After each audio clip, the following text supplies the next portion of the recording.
It's another Human First AI marketing podcast. I'm your host, Mike Montague at Avenue 9. You can find us at avenue9.com, doing all kinds of cool things with AI and marketing, but in a human first way, trying to tell scalable stories and make human marketers into superheroes rather than replace them with AI agents and robots. And my guest this week is Jason Berkowitz, founder of Break the Web. They're at breaktheweb.agency. He's an SEO expert trying to make SEO less annoying, more accessible, easy to integrate into your plan. And Jason, I feel like SEO is one of the most disrupted things in 2025 here. So let's kind of start with that. How do we do SEO in a human first way in 2025 versus kind of just spamming the hell out of everybody with a whole bunch of AI generated slop articles? Yeah, thanks, Mike. I think there's a lot of perception that SEO might have changed this year, but in the grand scheme of things, when we look at some of the data and some of the numbers about platform disruption, market share for search, in the grand scheme of things, there actually has been very minimal disruption, just a lot of noise. That's kind of what we're seeing from an SEO standpoint, as well as any good foundational SEO from the data we can track translates into good outcome in AI LLM platforms. I think the biggest one is how people might be using AI and LLM platforms to get, a metric conversion. Maybe, sure, that's quick, that's easy. But when people are looking to spend money, there hasn't been much noticeable impact in the way people are using these platforms. But integrating human first AI with SEO, it's actually still very much the same recent principles of good SEO is writing content for the user, creating pages that catch people's eyes. And now that people are talking about create content for AI and LLM platforms or optimize content, but then what is that going to do? It's going to make your content crappy for the user at the end of the day. And user first SEO has been talked about more probably in the last 5 to 7 years, I would say, where at the end of the day, like getting traffic to your website, no matter what the medium, it's all about conversion, that you actually see something from that traffic that gets there. And that's how we like to think of user first SEO now. And yeah, that's the way I think about it in marketing in general, really is like, sure, if we optimize this crazy post for AEO and we did everything that the robots wanted to see, but humans click on it because it's ranked number one and then they disappear. One, you're not going to keep a number one ranking, but two, it's not going to do anything for you, like you said. And I think that there are good kind of human first principles that apply through all time, whether it's a platform or a change or a strategy, that it doesn't necessarily matter which tools you use. It's about how you're resonating with the audience, building authority, credibility, and stuff like that. So I think if we nerd out on SEO here for a second, let's do it. Let's talk about what some of those things are. I already kind of mentioned authority building, getting your voice out there and stuff that like starts conversations and provides answers in a way that builds trust with a buyer, right? And regardless of whether Google ever ranks it, that's kind of what we're trying to do. Yeah, I think there's a site-wide topical relevance that you should be about. Whether AI platforms like ChatGPT have integrated the same natural language processing and scoring of what might be perceived authority or relevance, I think that's still unknown. But for Google's sake, and we hope maybe AI and LLM platforms, is that if you are writing continuously about a specific topic, that's what your domain, your website's about, and building a topical relevance, authority, expertise. There's some acronyms, EEAT, in our industry that could help feed all this information so that you do become cited as a trustworthy source in the search results and others. Well, that's a great place to start with, because I kind of think of AI as human referral partners in this regard. That if you told, I don't know, like a BNI partner or a family member that you do 20 different services, they're not going to remember all 20 different things. And if people ask you for them, they may or may not even remember if they know somebody that would need those services. But if they know what you do for a living, if they know what you stand for, like who you serve, some bigger level questions, they can remember that. And then they know when you're relevant in the conversation. I think whether it's a Google algorithm, AI, or a human, if we're thinking about targeting human referrals, we're probably going to end up doing the right thing for Google and AI too. Is that fair? I think that would be a great, fair assumption. I think if there's one thing we've learned, even from Google's sake today, that sometimes the algorithms aren't as advanced as we like to think they are. And we see, even in Google, we still see really horrible search results where maybe you're looking for something and I can't find it. Why are you not understanding my query? My query is simple, and sometimes it just doesn't work that way. I think the hope would be that we continue to get to a place where they can really understand what you're asking and serve up those same results in an authoritative and relevant format for people that, again, are highly relevant.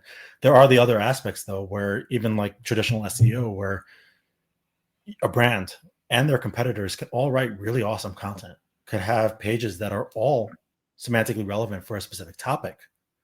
But how does Google decipher which one is best to serve up, or maybe AI platforms?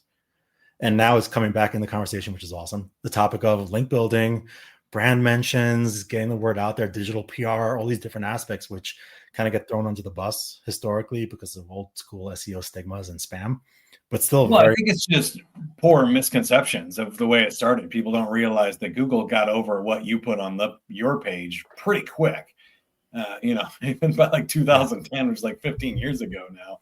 They're not taking your word for it anymore. You can easily spam the wrong keywords and shove a page up the rankings if that's the way they did it. So I think just like any buyer would, if you think again about the human buyer, they're going to say, okay, well, of course you're going to say you have good customer service. Why don't I talk to some of your clients? Or why don't I see what everybody else is saying about your customer service in reviews, and then use those as more credible signals than what you're going to say on your website? And so again, I think if you take a human tactic there of like getting other people to talk about you is better than you trying to do it yourself. Plus it amplifies your reach. You get into their audiences and all kinds of good stuff. And that to me is the interesting part of kind of marketing, is how can we get other people to say good things? I did have one deeper question for you on this one, though. Yeah. This is my theory. I haven't actually looked into it yet, and you might say yes, no, or in between in both. I feel like even in SEO from 2 years ago, duplicate content was still frowned upon because Google doesn't know which page to rank, or it's only going to rank one, and you're kind of wasting your time, or you're confusing an algorithm to rank.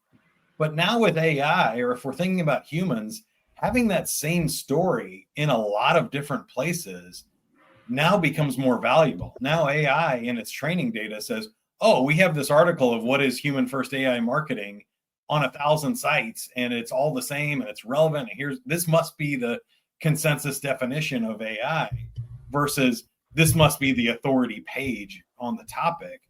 I think is a fundamental shift in sort of SEO topics. But tell me where I'm wrong there, or what you think. I do see value in what you're saying. It makes sense.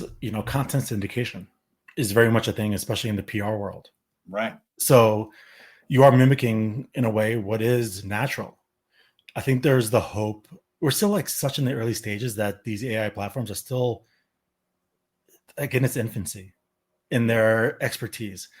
I think there's a good thing that Google has become more advanced to understand, duplicate content. But if you, for example, cite the original source, that's a way of beating that duplicate content issues.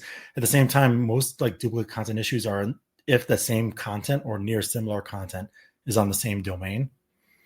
Syndicating the same type of article or near similar content, could likely have its place in digital PR, hopefully AI. I still think it's like so early to see and track. Like right now, you can't really track anything in AI outputs. It changes every other day. There's some free tools that'll kind of tell you what they're guessing your share of voice is or anything, but it's not ranking compared to others or things like that. And you can track every time. It can be very creative, which the search algorithm was too, but they had tools built in to show you what it was doing across those. Right? Yeah. I mean, you can track a prompt over time. Let's say you make a prompt every single day, you can track that in a way. We built a tool internally called Hugin, which allows us to track brands and their visibility against certain prompts specifically, but prompt volume is going to be next to impossible, or prompt research in a way, just because every prompt is so unique and so different.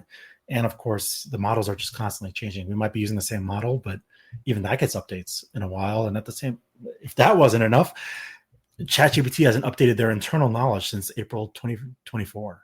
So like we're already almost 2 years, a year and a half behind. So they use their internal knowledge or they make a real-time search. So everything is still kind of up in the air.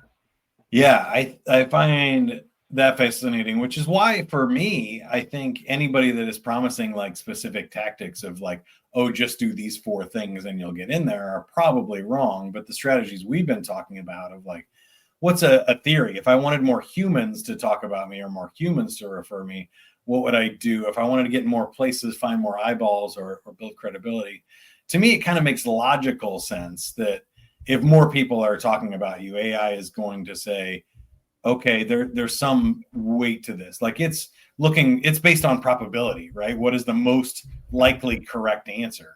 So if your answer in whatever, blog or customer search or FAQ you got is kind of the one that's most cited, I think they would have to, just like anybody else would, go, well, I don't know, 1 million people say this is the right answer. It must be the right answer. Whether it is or not is another question. But taking those tactics rather than saying like, oh, if I just do header 1 tag and some data relevant issues on the page, AI is going to pick that up. I don't think that makes any sense to me.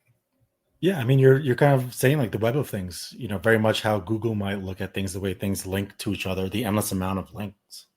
So let's say if ChatGPT deems this website good because of all the other people that link to it, then that same website then links to other websites. It's authority being passed and perception of authority, very similar to how Google might classify domain authority internally on their algorithmic side. Yeah, authority can be passed through links, trust, expertise. If this goes back to the old school days of SEO where you can build 1,000 pages at the click of a button that link to you, but what is the value of those links? Yeah, I think it's fascinating. Now, you kind of hinted that there hasn't been a sea change in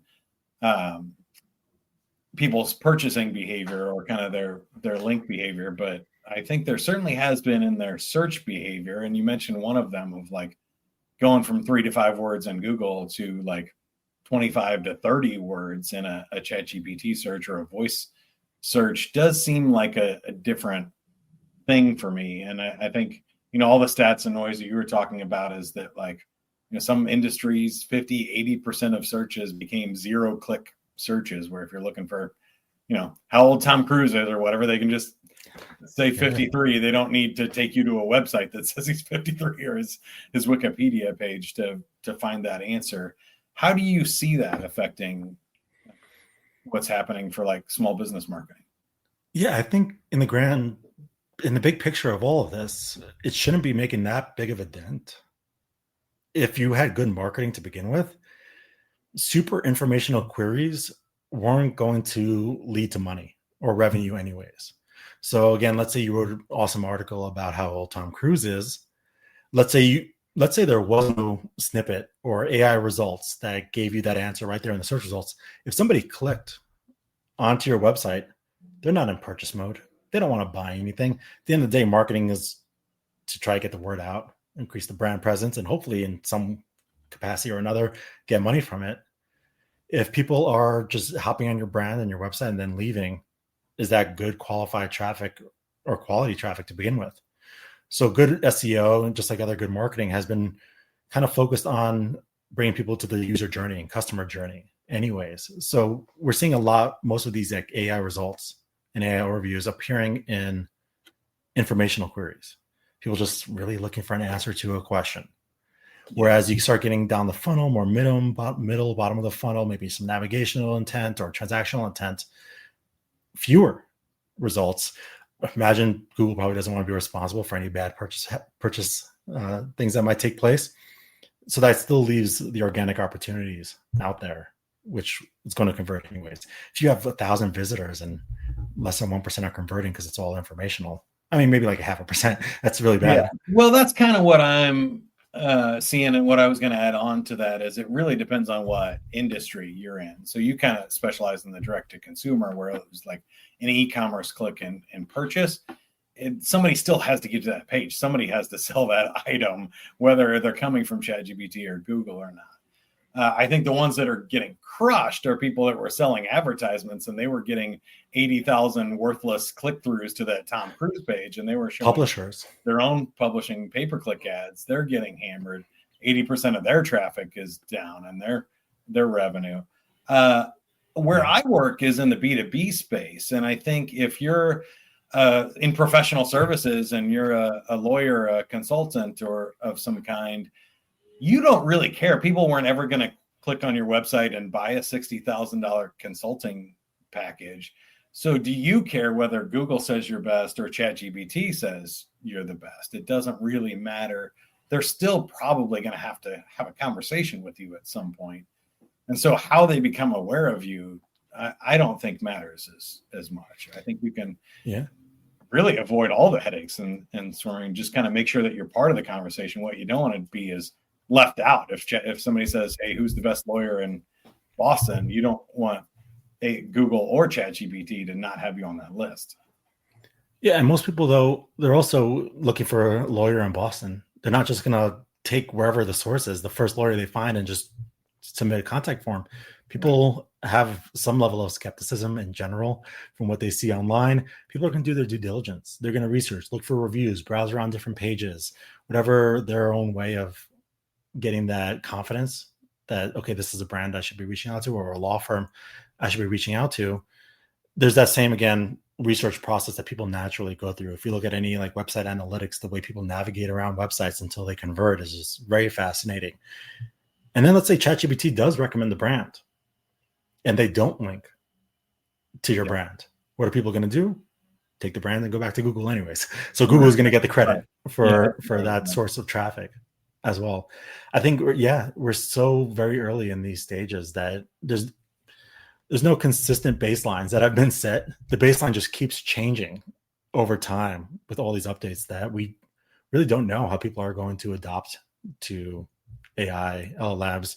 I think there is a common consensus among not us folks, but like the regular non-techie folks, is that it's AI overload. People are sick of AI in commercials on the regular apps that they use. That's like, okay, this is too much right now. That, I think there's a lot of data to show that among average consumers.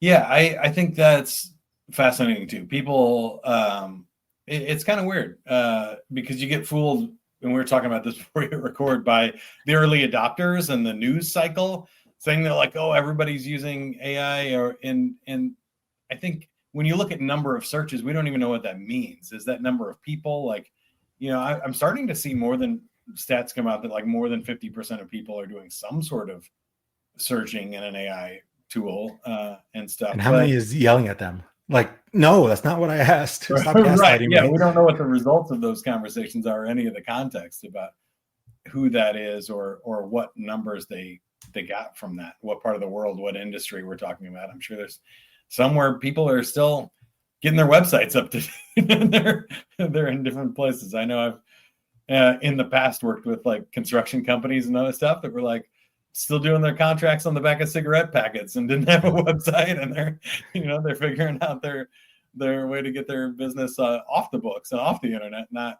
on it. So to say that they've all switched to AI would definitely be a big stretch, right? So it's fascinating. And you did kind of hint at some of the others. We've talked a lot about what to do. Can you maybe just give us an example or two of what not to do, what some of the bad actors are doing with AI? We've mentioned a few of these already. Yeah, I think again comes back to seeing the output or the metric of success, so to speak, which there is no. I mean, the metric of success could be visibility, or like we consider it the way we track it is visibility score. So the amount of times a brand name or a domain name might appear in a prompt response. Sure. But there is no successful framework at this time of anybody doing any specific thing that didn't have good SEO beforehand that was able to say, okay, we did this, this, and this, and we can clearly see a measurable impact in ChatGPT, Perplexity, Gemini, Claude, whatever it is. So that does make things really hard, which also makes it what not to do really hard, because throw 1,000 eggs at the wall, one is going to stick, right? If that is the saying. I think it would be spaghetti, not eggs. But spaghetti, thank you. Yeah. I've kind of seen that too. What I would say along those lines is I talk about this with pushy sales tactics or bad marketing tactics too, is the problem is they work just well enough for people to keep doing it and think that like shortcut is worth it. So it's not that like LLMs.txt, for example. Yeah, or if you bought 1,000 or 10,000 emails and you spammed them all, like you didn't spend a lot of money. And so if one person buys, maybe that works well enough for you to keep doing that tactic or for people to think that shortcut. But you also just burnt 9,999 other emails that never want to hear from you again. You've blocked it, you've trashed your domain, and other things like that don't scale or work over time. Or if you take this shortcut, maybe it works for the first person who took the shortcut. And you see this with all these like influencers and, faking their picture in front of their private jet, or see it with multi-level marketing a lot. Well, yeah, sure. That first person who got in early and rode the wave and has 1,000 people under them made money, but you coming in as the 1,000th and first person does not have the same opportunity. If 1,000 people take this shortcut, then it works for nobody and you burn out these channels. And I have kind of seen in my career SEO be one of those things that gets burnt more than others, because as soon as there's a hack, as soon as they're an edge, everybody publishes, it goes around the web, it goes viral, and now everybody's doing that hack and it doesn't work anymore. I mean, that's been the rhythm since I started SEO in 2009, 2010. And there was click button hacks. And I mean, I don't think we have time nor the level of professionalism to talk about, or lack of professionalism to talk about the things that we were doing back in the day. But I think, and just like this new emergence of AI and marketing, is people are still looking for shortcuts. But I mean, the make money online industry, people are looking for shortcuts. Fast weight loss, people are looking for shortcuts. So the desire for hacking your way through something, I think in any industry, is relatively the same. And I think it's becoming more prominent now, where you have sometimes bad actors, bad marketers, or people with something to pitch that are promoting do this, this, and this for AI, SEO, AEO, GEO, whatever, that you can't actually measure or track. And again, it still might be in our brains logical enough that it makes sense. But what if it doesn't do anything? Like the LLMs.txt. I mean, it doesn't hurt, but it doesn't do anything. Might as well throw it up there, but nobody's looking for it. Nobody's obeying what you put in there or anything. Anyway. And so I love what you said there. I would second it. And I would also just say that, like, you have to have patience and you got to kind of have guts and confidence here to say, like, everybody is going to take the shortcut. There is going to be this flood of people taking the hacks, trying to do stuff. And maybe they even do get ahead for a short term. But if you take this long-term authority building, relationship building, human first approach we've been talking about, over time, when their tactics stop working, yours bubble up. And so it's really hard. And a lot of business owners don't want to lose the next 3 to 9 months or 3 to 5 years. But if you're going to spend time building, I feel like you spend time building the authority that works long-term, and not, let me burn this hack for 3 months and then hopefully I find another hack to keep my business going, and keep trying to stack these shortcuts on top. It feels like fool gold and a race to the bottom. Yeah, especially I agree 100%, especially in a marketing vertical like SEO. It's like the antithesis to instant gratification. And it's always kind of been like that in the last maybe almost 10 years now at this point, just because things do take time. And it can take weeks until one implementation or one signal that you've done to see the outcome or not see the outcome of. So, I mean, like SEO, the way we say it to our clients, it's like, it's going to take at least 3 to 6 months until you actually see some improvement. And that improvement could be ambiguous. Going from page 8 to page 4 is a great improvement. But it's, again, not desirable. Yeah, exactly. And then, like, the closer you are to page 1, top 5, top 3, the more competitive things get. So it's easier to go from page 8 to page 3 than it is to go from page 3 to page 1. Right. Yeah, I think that exponential effort is really important because of what I said. The only way to do that is to build that over time. You can't get that exponential effort in return with shortcuts. It just doesn't work. It burns out before you get there. So that's awesome. I want to ask you two questions before we let you go. The first one is, what do you think? I mean, we've kind of, I think, hit on it. So this could be a short one, but what do you think SEO or search looks like in 5-10 years from now? I do absolutely believe there's going to be a world in which AI platforms become a popular search engine. When and where, I think is a bigger question. Because right now, as long as AI platforms are still gaslighting you and hallucinating and giving bad recommendations, they're losing user trust. So I think it's going to be a lot of work on their end to switch that up. And there might be, again, a place where, the GEO, AEO is very much a true line item in a marketing service versus now it's don't buy anyone that's selling GEO services. But yeah, the biggest thing I would say is there too is I think if they go the advertising model, they're done. I think if they have to. Everybody says that, but I think the moment they do, they're done, because then what little trust they had left is gone. You're just giving answers to the highest bidder. I don't need that. I can get that somewhere else. Yeah, I mean, ChatGPT just released, I think within the last 2 weeks, the agentic commerce protocol for Shopify sites with Stripe. So they're, of course, taking a small cut on purchases made from there. But also, again, like, are people just going to give their credit card in a Chat GPT interface? Like, I'm not. I don't know. What do you, Mike? Not type into the results. No, like you said, if I can sync up my Stripe account or something in a secure way outside of that gives it the ability to make purchases, maybe. But definitely do not type your personal information or credit card number. Well, there's the checkout now. Like in ChatGPT, you have in your settings like the amount of orders. There's that orders tab that shows any purchases you might have made on a Shopify site. So I think, again, usually, like you said, user trust is going to be a big one, and the need for them to make money. Like, they're not profitable right now.